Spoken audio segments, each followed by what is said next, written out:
Madame, bonsoir. Monsieur, bonsoir. Merci de votre fidélité. C'est l'édition de l'information du soir sur la télévision du Monde. Une édition que nous ouvrons bien évidemment avec le sommaire de ce journal. En fait, société, un commerçant très connu au marché Kouloun. C'est dans le deuxième arrondissement de Douala. Passe de vie à trépas après une virée nocturne avec des amis. Le célèbre Doudou Shopping, puisque c'est comme ça qu'on l'appelle affectueusement dans cet espace marchand, a trouvé la mort dans un taxi qui le conduisait à la garnison militaire de Douala. Les circonstances troubles de ce décès restent à élucider. Une enquête a d'ailleurs été ouverte à cet effet.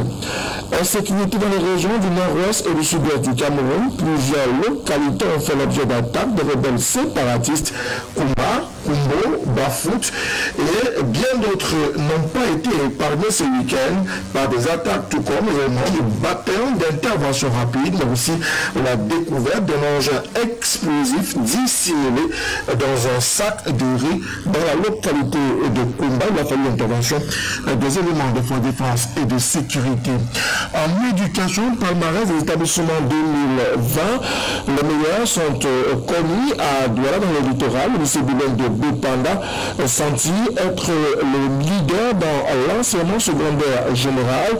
Et pour en savoir davantage autour de cet établissement scolaire, nous sommes rendus dans l'enceinte du lycée bilingue de Bépanda pour comprendre à la fois les motivations mais également la stratégie mise en place pour les bons résultats, surtout à la veille des examens officiels 2021.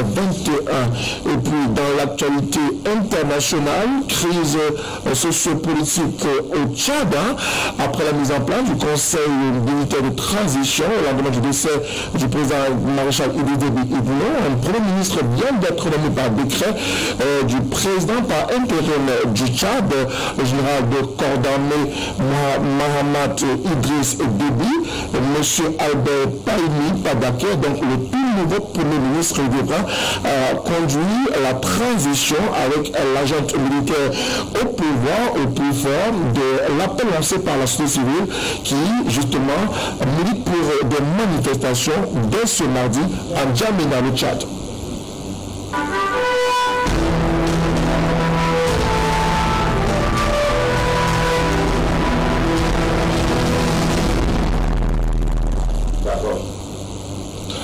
Madame, bonsoir. Monsieur, bonsoir. Merci de votre fidélité et bienvenue à cette édition de l'information du soir sur la télévision du Monde. Nous devons par ce fait de société, un commerçant trouve la mort dans des circonstances particulièrement suspectes à Douala 2e après une virée nocturne avec des amis, le célèbre Doudou Shopping, comme on l'appelle affectueusement, dans cet espace marchand très réputé de la capitale économique du Cameroun. Douala a été retrouvé sans vie dans un taxi qui le conduisait à la mort. Les circonstances de son décès restent encore un mystère difficilement élucidé.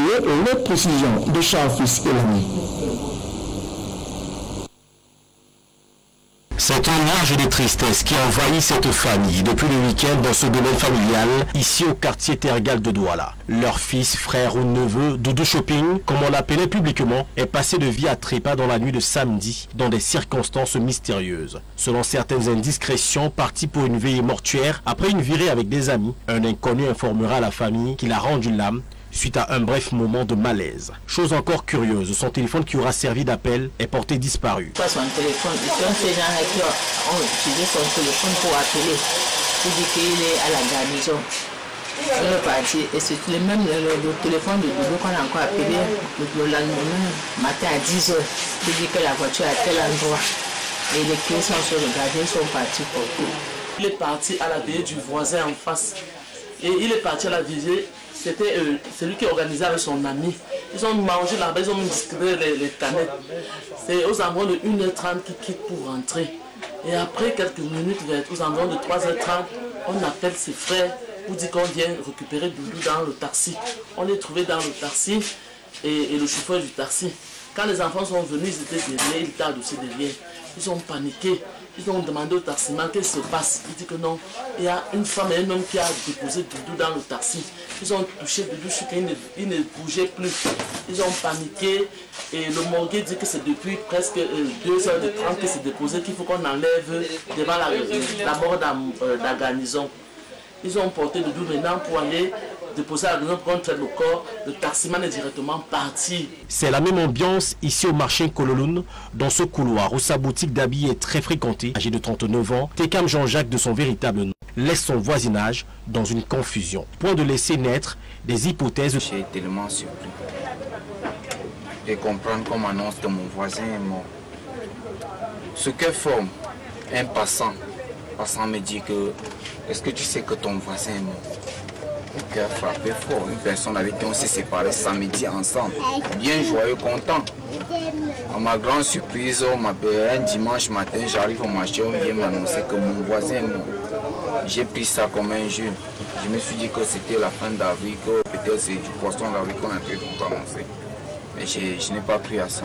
La journée de samedi passé, on s'est séparés ici aux environs de 17h. Donc, il m'a dit qu'il partait, je pense bien à l'anniversaire, il m'a dit qu'il partait à l'anniversaire d'une maman, il m'a parlé d'une femme, je ne sais pas, un petit peu comme ça. Je n'ai pas trop, je ne sais pas.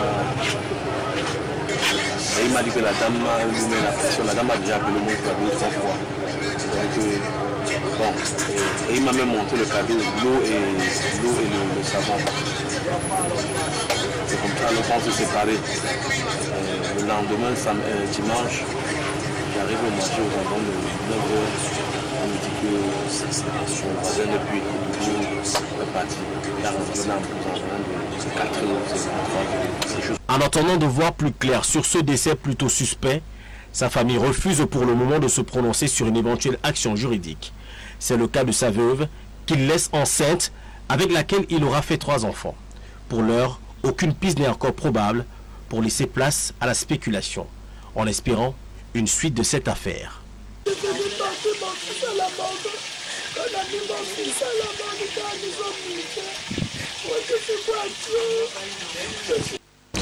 Et puis insécurité dans les régions du nord-ouest et du sud-est du Cameroun. Plusieurs localités ont fait les frais et ont été les cibles des rebelles séparatistes dans le nord-ouest et du sud-est du Cameroun. Il s'agit notamment de Kumbo dans Bafou dans le nord-ouest du Cameroun, Kumba dans le sud-ouest dans le même temps. Les éléments du bâton d'intervention rapide ont vu leur véhicule être pris pour cible par ces rebelles dans le Lébialem. Rappelons que là-bas, c'est les Red Dragons qui évoluent et qui sèment panique, psychose et désolation auprès des populations. Reportage. Plus de peur que de mal à Kumba, dans le département de la Mémé, région du sud-ouest du Cameroun, où un engin explosif improvisé a été découvert à la gare routière, non loin du marché, sur l'avenue du Commonwealth. Dissimulé dans un sac de riz destiné aux déplacés internes, la découverte de cet engin explosif improvisé a semé panique dans la ville. Informés de la situation, les autorités administratives mobilisent alors les éléments de force de défense et de sécurité, notamment la 6e unité du bâton d'intervention rapide, BIR, qui une fois sur le terrain circonscrit la zone d'intervention et ensuite se déploie pour désamorcer l'engin à travers des coups de feu. Au terme de l'opération, un téléphone portable avec une carte SIM, des câbles électriques et des fers métalliques découpés en grande quantité sont trouvés à l'intérieur du sac de riz. Le préfet nous a appelé vers 5 h du matin que les terroristes sécessionnistes ont planté un bombe dans le marché de Kumba. Et effectivement, je suis arrivé là-bas avec les forces de défense et de sécurité. On a constaté un bombe attaché dans un sac de riz et abandonné devant les boutiques. Et ils ont neutralisé le bombe. Et actuellement, la ville a recommencé comme rien dans le marché de Kumba. il n'y a pas la panique. Et alors que la vie reprenait son cours normal à Koumba, dans le département de la Mémé, les éléments du bataillon d'intervention rapide BI ont fait l'objet d'une attaque à l'engin explosif dans le département du Lébialem, toujours dans le sud-ouest du Cameroun. Ici, l'un des véhicules du BI, pourtant en patrouille, explose sur un engin explosif improvisé et s'ensuit alors un véritable échange de coups de feu imposé par les rebelles sécessionnistes appartenant au groupe des Red Dragons du général autodéclaré Phil Marshall. Wow, wow, wow, wow, wow. That's a great thing. That's a great thing. That's a great thing. That's the Red Dragon of Pandora. That's the car standing there. No mercy. The Red Dragon of Pandora. That I know something. This is a honest final. The final corn. Now what it is? Na moto no shake. Moto no shake. Les rebelles sécessionnistes ont également fait crépiter les armes dans les localités de Bafout et de Kumbo, dans le nord-ouest du Cameroun, durant le week-end. Des attaques et incursions des rebelles qui malheureusement mettent en mal la petite accalmie observée dans les régions du nord-ouest et du sud-ouest du Cameroun, empêtrée dans une guerre sécessionniste depuis 2016. Lutte contre l'insécurité dans la région de l'Est du Cameroun, le tout nouveau délégué régional de la Sûreté nationale, commis, a été installé à sa nouvelle charge par Martin Bargangeli, le délégué général à la Sûreté nationale, à Séréna-et-Poko, la place des fêtes de la région du Soleil Levant. Patrick Ngoignon et Babi Sielem.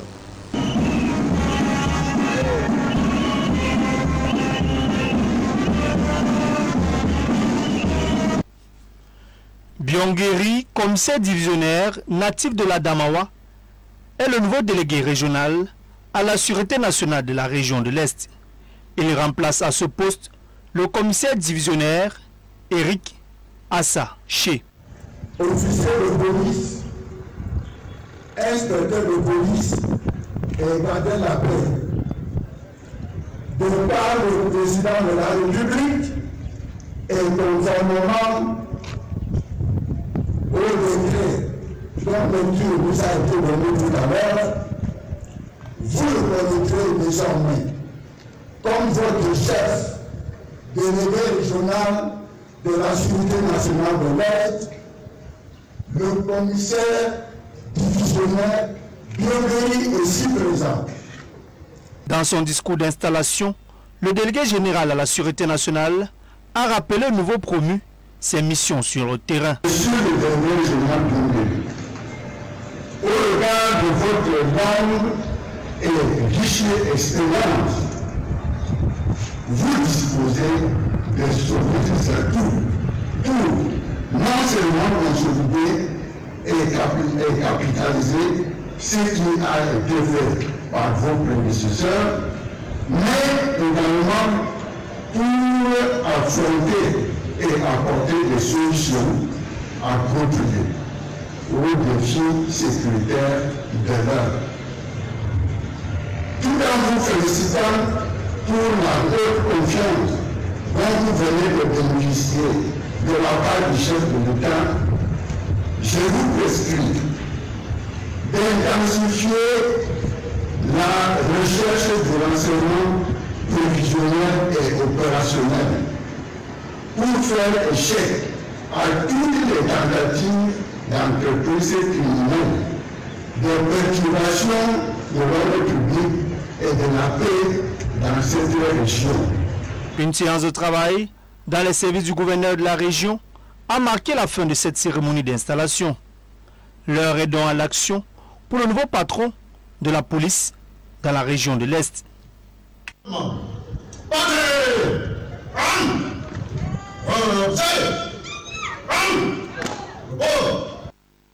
Du Rififi à la commune de Mbanga, nous sommes là dans le département du Mungo, région du littoral. Le maire de la dite commune et les conseillers municipaux ne sont plus en odeur de sainteté depuis quelque temps au centre de la pomme de discorde. Les élus locaux reprochent au chef de l'exécutif communal le non-respect de la réglementation en vigueur. Jean Géméletna et Jeanne Yonta.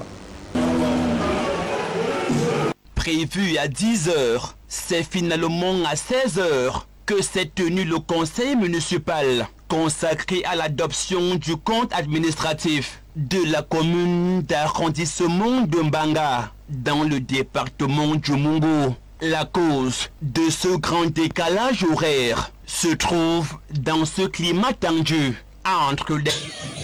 Que lorsqu'on convoque un conseil municipal qui était la date soumise, il y a certains trucs qui ne marchent pas. On les a remis les documents à moins de 2 jours. Et on les force de venir valider. Ils disent qu'ils ne peuvent pas valider. C'est ce que ça veut dire. Mais il y a trop de problèmes dans cette décentralisation. Il faut qu'on vous dise cette vérité. Parce qu'on vient faire de certains trucs que les gens ne comprennent pas. Bon, je ne sais pas. Il y a trop de problèmes. Je crois que c'est une incompréhension. C'est des incompréhensions et des fausses nouvelles qui circulent. Personne n'est parfait, donc je me rends compte que Certer la salle des travaux, malgré l'apaisement des tensions de l'autorité administrative.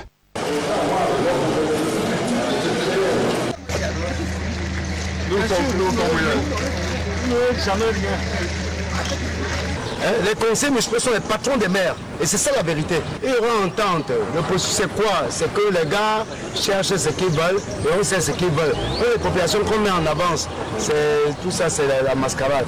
Après plusieurs heures de concertation, les élus locaux vont à nouveau regagner la salle. Et comme dans une course contre la montre, le compte sera adopté avec des irrégularités constatées dans les rapports.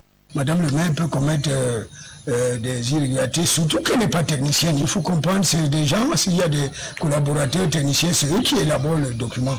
Donc Madame le maire n'est pas totalement mise en cause ici, c'est seulement que c'est elle qui tient la barque. En tant que telle, lorsque nous avons des récriminations, c'est elle qui doit répondre. Le premier adjoint préfectoral du Mungo, qui présidait ces travaux, a constaté pour le déplorer la mauvaise gestion de la commune de Mbanga, qui souffre pourtant d'un manque criard d'infrastructures routières, d'eau et d'électricité. Parce que l'ensemble de ces qui ont été présentés, vous allez voir que la grande partie est tributaire des subventions et des transferts effectués par l'État et les différents partenaires. La part qui devient de ressources propres produites par la commune reste encore très faible. Ce qui signifie aussi aujourd'hui, si aujourd'hui il n'y avait plus de subventions. Ce même climat délétère que habitant le premier arrondissement de la ville de Konsambarjan, je mets maintenant et Château-Vallon. Chose promise, chose due. Après les cris de détresse des populations de l'arrondissement de Konsamba 1er, particulièrement les habitants du tronçon Carrefour Jansa, Carrefour Petit Marché, jusqu'au Carrefour Dispensaire du quartier 6 d'Onko, le gouvernement, à travers le maire de la commune de Konsamba 1er, vient de tenir à sa promesse. Papa, vraiment la fierté est là. Papa, on me remercie beaucoup. Tu as sorti de l'obscurité. Ça, c'est du vrai goudron. Je suis très contente pour le travail que le gouvernement fait en Konsamba, dans notre ville, notre belle ville. Que le Seigneur donne la force à l'actuel gouvernement pour goudronner toute la ville de Konsamba. Moi, je n'ai pas cru parce que plusieurs fois, on nous a donné l'espoir et ça n'a jamais été. Et cette fois-ci, vraiment, pour moi, personnellement, je suis très ravi, puisque la réalité est là, c'est palpable. La ville va encore prendre sa vie, parce que le coin était mort à propos de cette route-là. Enfin, je marche sur un béton bitumineux dans le fameux quartier 6, comme on l'appelle, le quartier Lonko. C'est extraordinaire. C'est une route pleine d'histoire qui était complètement partie. Il y a presque 30 ans aujourd'hui, on n'a pas vu ça sur ce chantier. Donc je pense qu'aujourd'hui, là, c'est véritablement une joie. C'est tout le monde qui est à la fête, quoi, en attendant l'arrivée de Madame le ministre qui va certainement venir ouvrir ce vaste chantier. Jadis véritable parcours du combattant, Ce tronçon routier, qui fait aujourd'hui la fierté des populations environnantes, était un calvaire. Et la descente sur le terrain du ministre de l'Habitat et du Développement urbain, il y a quelques mois, sonnait alors comme un début de solution. C'était les trous par-ci, les nids de trous par-là, les demi-goudrons de 1960 par endroit. Et ce n'était pas beau. Non, pardon, non. C'était... Je manque même l'adjectif vous dire. C'était bizarre, c'était très... On pouvait pas rester en route et causer comme ça. Maintenant, nous pouvons même nous coucher là, s'asseoir n'importe où, tranquille, et avec la joie au cœur. Après le départ du ministre, Célestine Ketia Cortés, de maire de la commune d'arrondissement de Nkonsamba 1er, et le délégué régional du Minju, du Mungo, ont pris le relais. Ainsi, les hommes et les engins lourds ont travaillé d'arrache-pied, de jour comme de nuit, pour ce résultat satisfaisant. Le travail a commencé il y a quelques mois seulement, grâce à, j'allais dire, la perspicacité du délégué du Mendu, le délégué départemental de l'habitat et du développement urbain, qui agit bien entendu au nom de son excellence, madame le ministre, qui a donné des instructions fermes et pour lesquelles nous constatons, pour nous réjouir, pour nous en réjouir, le fait que les réalisations sont là.